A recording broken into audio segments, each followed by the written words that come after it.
Now we are going to solve O-Level Physics 5054 Paper 1 Variant 1 May June 15 and questions from 21 to question number 40. Question number 21.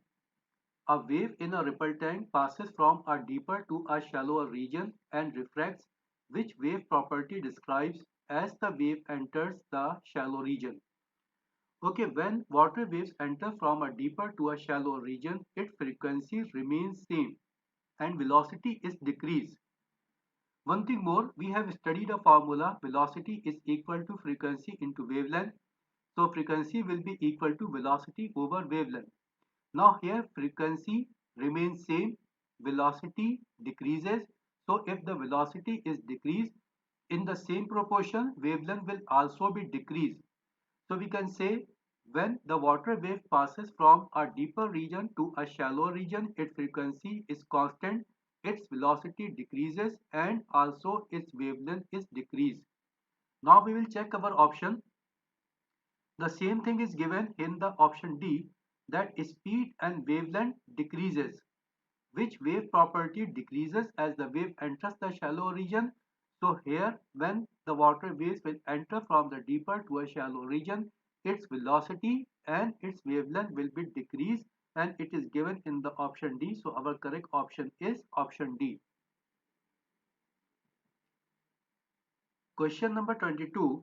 A ray of light is incident on the surface of a glass block as shown in the diagram below.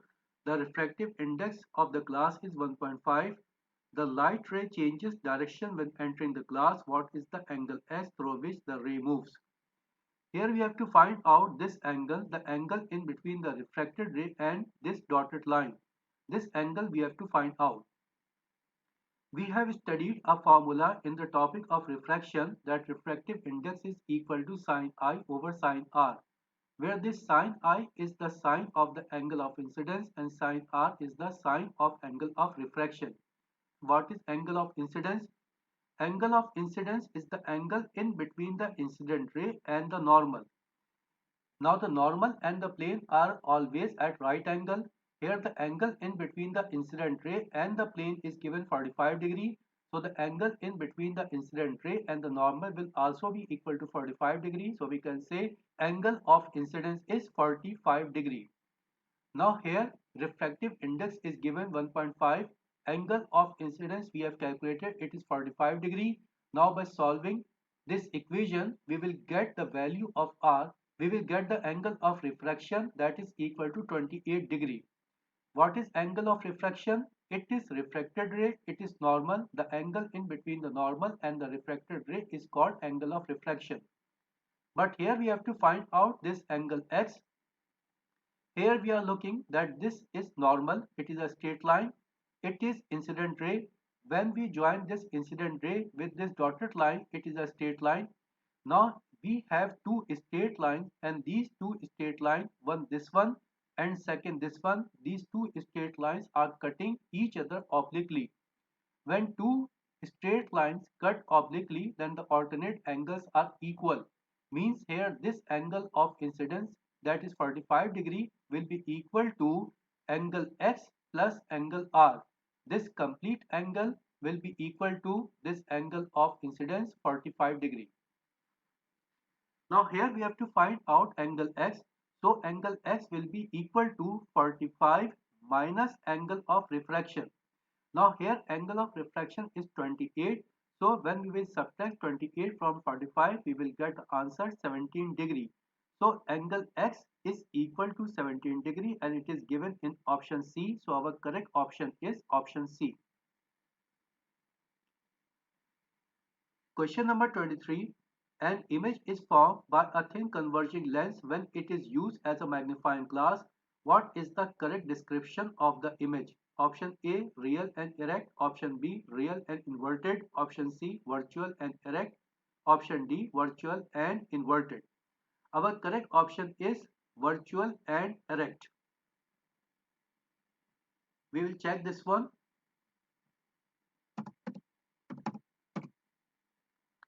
In the topic of lenses, here we have studied that if we place an object in between the principal focus and a convex lens, then the image is formed on the same side of the object. This image is enlarged, it is erect and virtual. And when we use this convex lens to get a magnified image, it is called a magnifying glass. So we can say when the convex lens is acting as a magnifying glass, the image form is virtual, it is erect and enlarged in size. Now here in the option C, it is given virtual and erect. So our correct option is option C. In A, it is given real and erect. It is erect but not real. In option B, it is given real and inverted. Neither it is real nor inverted. In option C, it is given virtual and inverted. It is virtual but not inverted. It is erect. So our correct option is option C. The image is virtual and erect.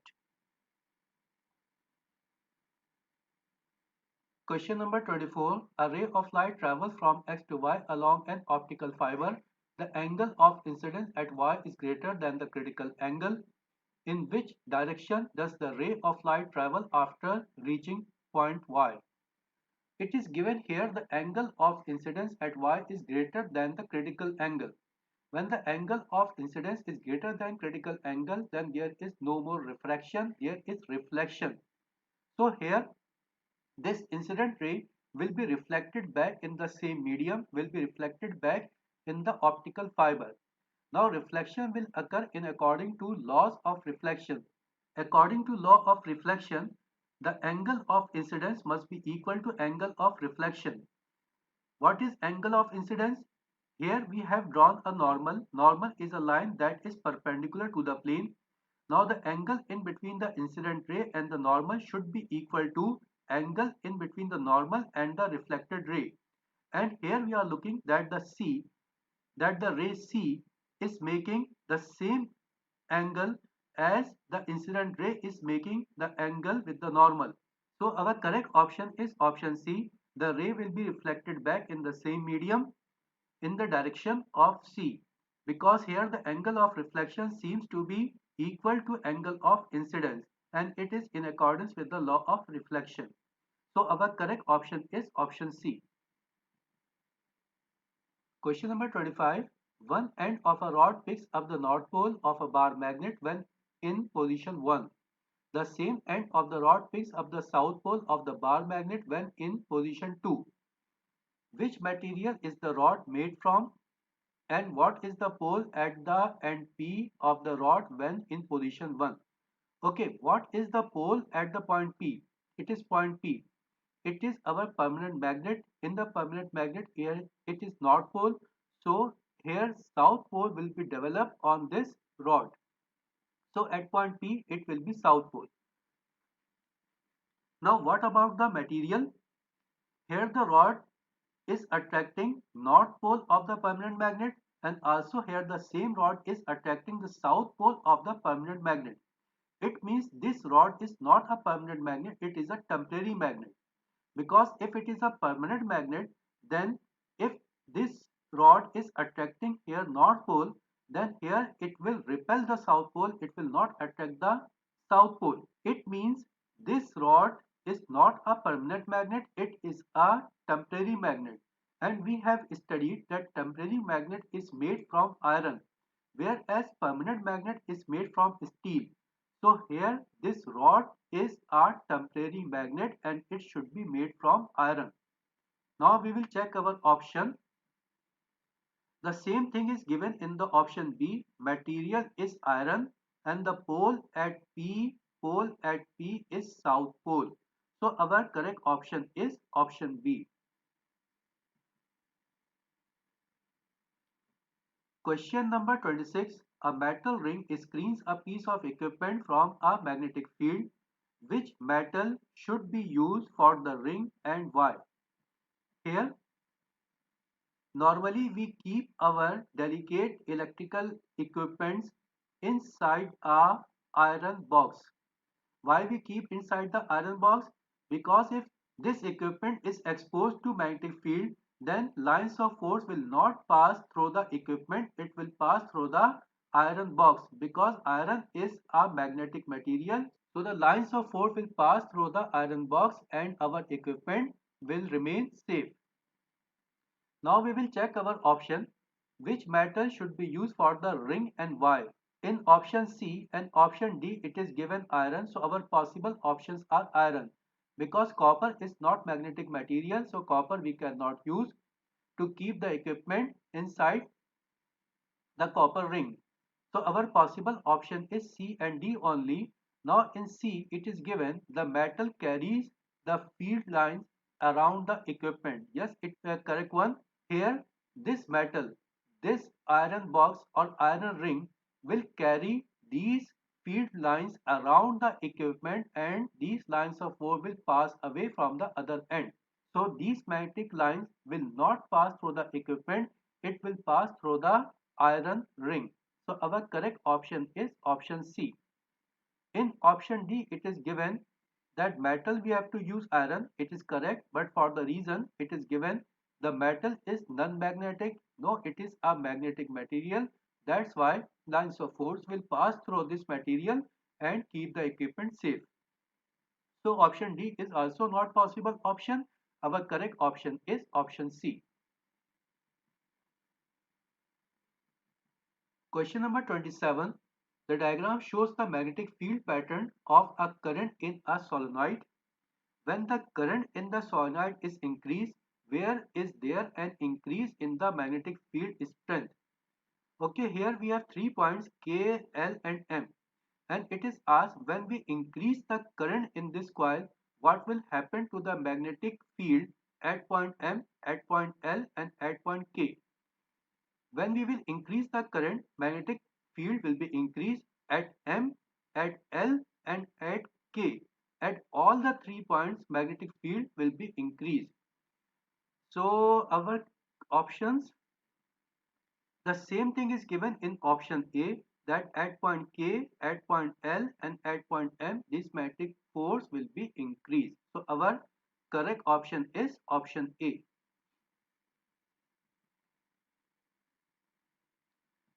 Question number 28. The diagram shows a circuit. Here we have two cells. These cells are connected in series and here we have two lamps. Which circuit diagram shows the circuit? Okay.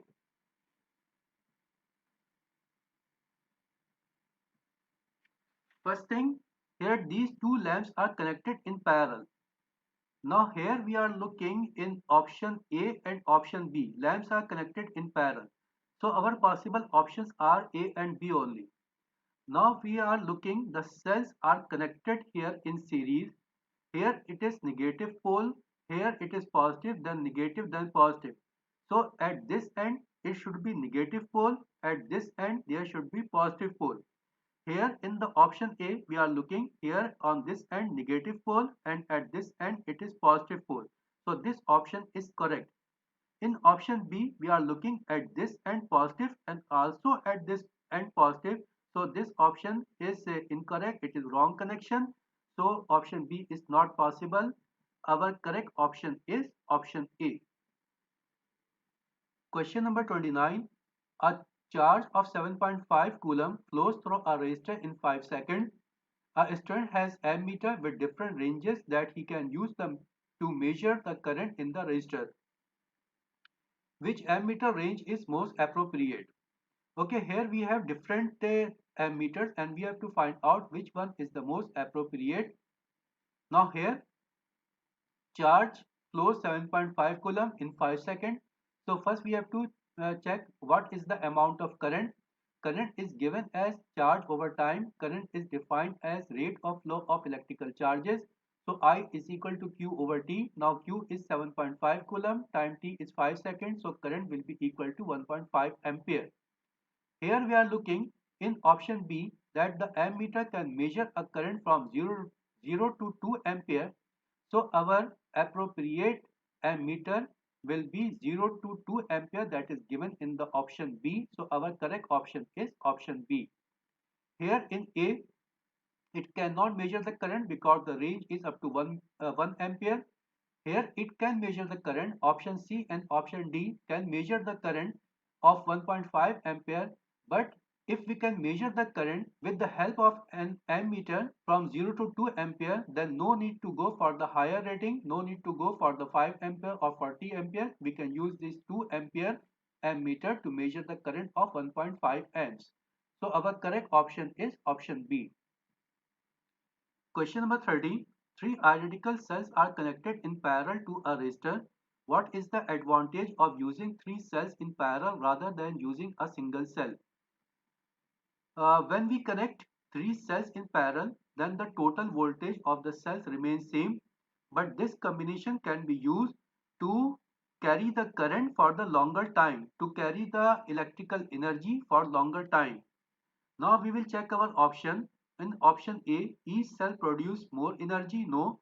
Each cell will produce same energy. Each cell supplies more charge. No. Option C, each cell takes longer to run down. Yes, it is the correct option, because when we will connect the cells in parallel, then we can use it for longer time. So option C is correct option. Option D, the total electromotive force is larger. No, total electromotive force will remain same. If we will connect these cells in series, then EMF will be increased, then EMF will be larger. But here it is connected in parallel, so EMF will not be larger, EMF will remain same. So our correct option is option C, each cell takes longer to run down.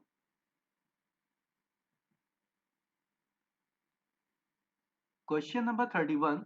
When the flash on a camera is used, the charge of 1.5 coulomb flows through the flash tube in 0.0030 seconds. The average voltage across the flash tube is 3600 volt. What is the electrical energy supplied to the flash tube and what is the average power supplied? Okay, power is given as a product of voltage and current.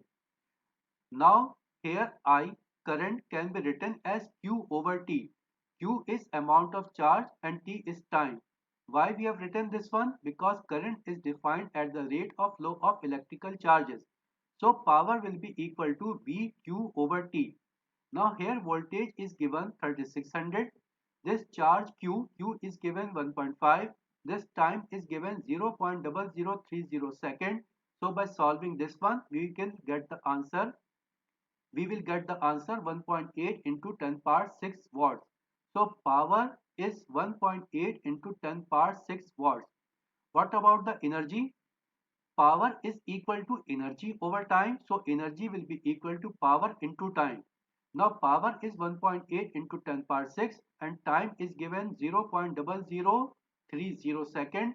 By solving, we will get the answer 5400 joules. So energy is 5400 joules and power is 1.8 into 10 power 6 watts, and it is given in option D, energy 5400, power 1.8 into 10 power 6. So our correct option is option D. Question number 32. A 1 meter length of wire of cross-sectional area 0.40 millimeter square has a resistance of 2 ohms. What is the resistance of a 0.50 meter length of wire of the same material with a cross-sectional area of 0.80 millimeter square? Okay, resistance is given as rho L over A, where this rho is for resistivity, L is for length of the wire, and this A is cross-sectional area of the wire. From the data given in this first sentence, first we will calculate the resistivity of the wire. Here R is equal to rho L over A, so resistivity rho will be equal to Ra over L. Here resistance is given 2 ohm, area is given 0.4 and length is given 1. Now by solving this one, we will get the answer resistivity is equal to 0.8 ohm meter. Now here it is given, we have to find out the resistance of 0.5 meter length of wire of same material. Same material means whatever be the resistivity we have calculated here, the same resistivity will also be used for the second wire. Now here we have to find out resistance. So resistance is equal to rho L over A. Resistivity we have calculated 0.8. So resistivity is 0.8 here, length of the wire is 0.5 meter, and A cross-sectional area is given 0.8 millimeter square. So by solving this one, we will get the answer 0.5 ohms. And 0.5 ohms is given in option A. So our correct option is option A. The resistance in the wire is 0.5 ohms. Question number 33. The diagram shows three resistors in parallel. What is the combined resistance? When the resistors are connected in parallel, then we have a formula 1 over R is equal to 1 over R1 plus 1 over R2 plus 1 over R3, where this R is the combined resistance and these R1, R2, R3 are the individual resistances. Now here we have to find out the combined resistance, means we have to find out the value of R. Here R1, R2 and R3 are given. R1 is 15, R2 is 30 and R3 is 30. Now by taking LCM and by solving, we will get the answer. R is equal to 7.5 ohms and 7.5 ohms is given in option A. So our correct option is option A. Question number 34. In which circuit is the voltmeter reading 7.2 volts? Okay, here we have four options. In all the four options, we will check where the voltage is 7.2 volt in this voltmeter. Here we have to use the voltage divider rule. What is voltage divider rule? We have to find out the voltage across this resistor. We have to find out this voltage. So we can say we have to find out this V2. This we have considered V1. The voltage across this resistor I have considered V1 and the voltage across this resistor I have considered V2. Here we are calculating V2. So V2 will be equal to V multiplied by R2 over R, where this R2 is the resistance across this. R2 is given 5 ohm. This R is total resistance, combined resistance. Here resistance is given 3, here 5 ohms. So total resistance, combined resistance will be equal to 8 ohms. Here both the resistors are connected in series. When the resistors are connected in series, then the combined resistance is the algebraic sum of the individual resistances. So here combined resistance is equal to 5 plus 3, 8 ohms. So by solving this one, we got the answer 7.5 volt. Here in the option B, we have calculated the value of V2 in the same manner and we got the answer 7.2 volt. Here voltage, total voltage of the battery 12 volt. R2 is a resistance across this resistor, it is 6 ohm. This R total resistance means 4 plus 6, it is 10 ohm. So by solving this one, we got the answer 7.2 volts. In option C and option D, by using the same formula, we got the answer 8 volts and 9 volts respectively. So our correct option is option B. We have to find out the circuit where the voltmeter reading is 7.2 volt resistor. So 7.2 volt reading is in option B. So our correct option is option B. Question number 35. The diagram shows the information found on an electric kettle.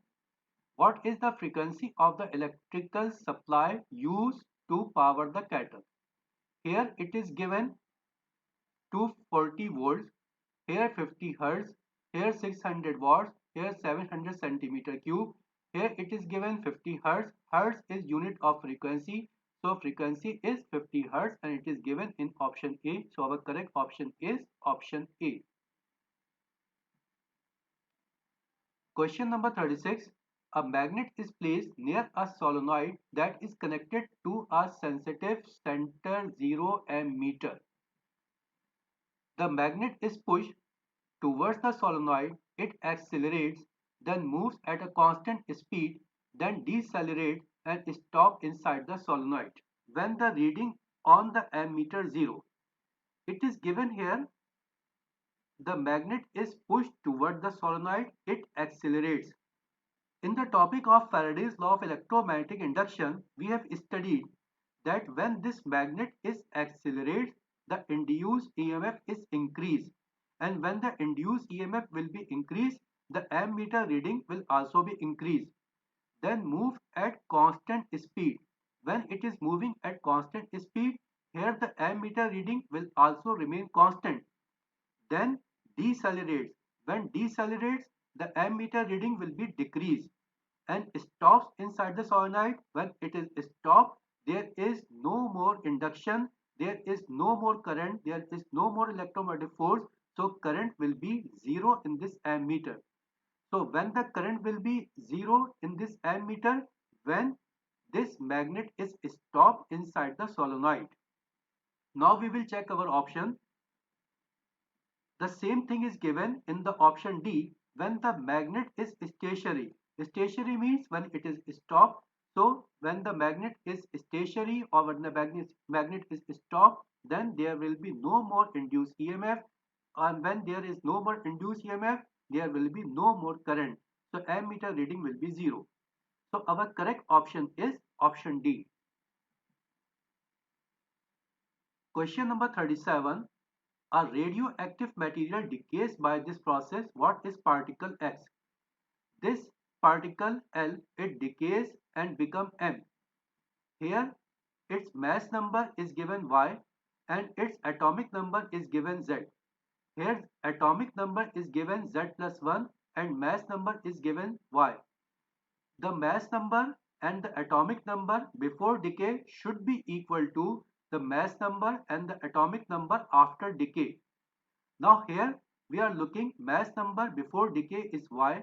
Here mass number of M after decay is Y.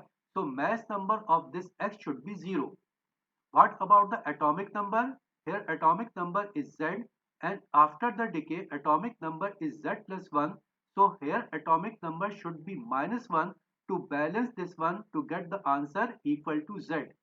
When we will add these two, then we will get the answer Z. So here X, for X, the atomic number is minus 1 and mass number is 0 and the particle having atomic number minus 1 and mass number 0 is electron. So our correct answer is an electron and it is given in option A. So correct option is option A.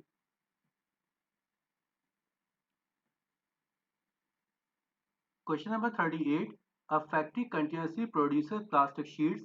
A radioactive isotope and a detector are used to check the thickness of the sheets. What is the most suitable source to use? Option A, an alpha source with a half-life of a few minutes. Option B, an alpha source with a half-life of several years.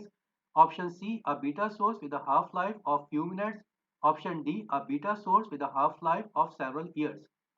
Okay, here in A and B it is given alpha source. Alpha source we cannot use because alpha source can be easily stopped by a piece of paper. Since it is stopped by a piece of paper, so definitely we cannot use for the measurement of thickness of plastic sheets. So our possible options are C and D. Option C, a beta source with a half-life of few minutes. Yes, we can use this one, but if we will use a beta source with a half-life of few minutes, then frequently we have to change the beta source. In option D, it is given a beta source with a half-life of several years, so it is the better option. We have to use a beta source with a half-life of several years so that we can use this beta source for a long time. So our better option is option D. Correct option is option D, a beta source with a half-life of several years.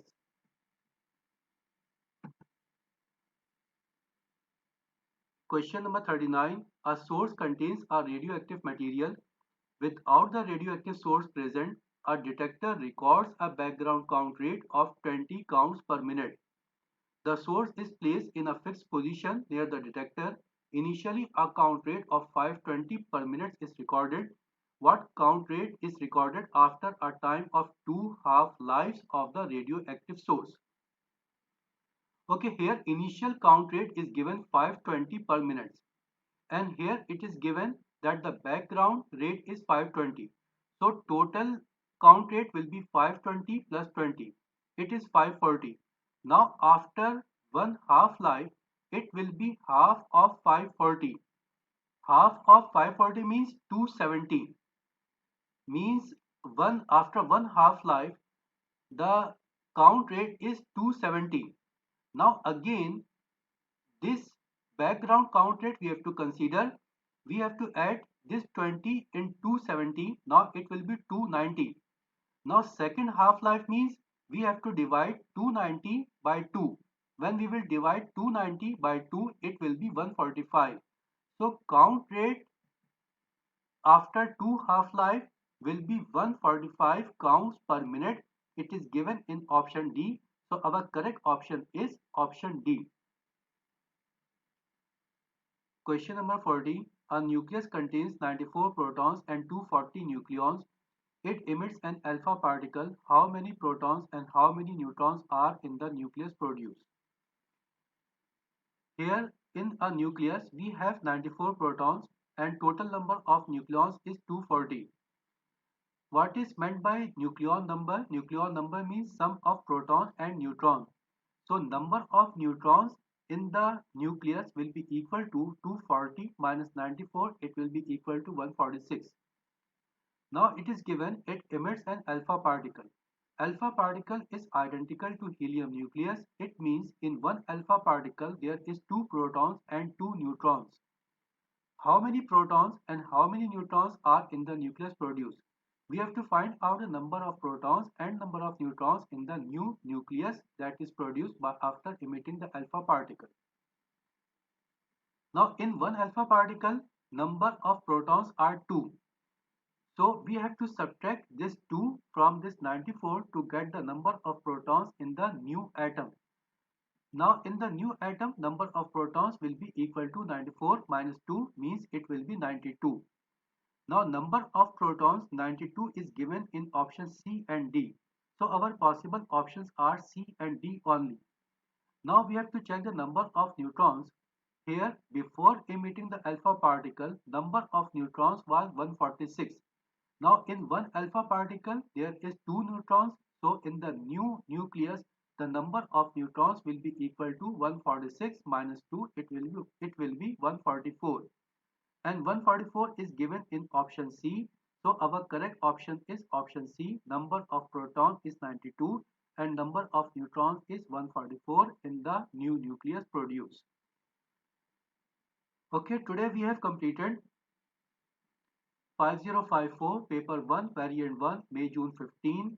Thank you very much.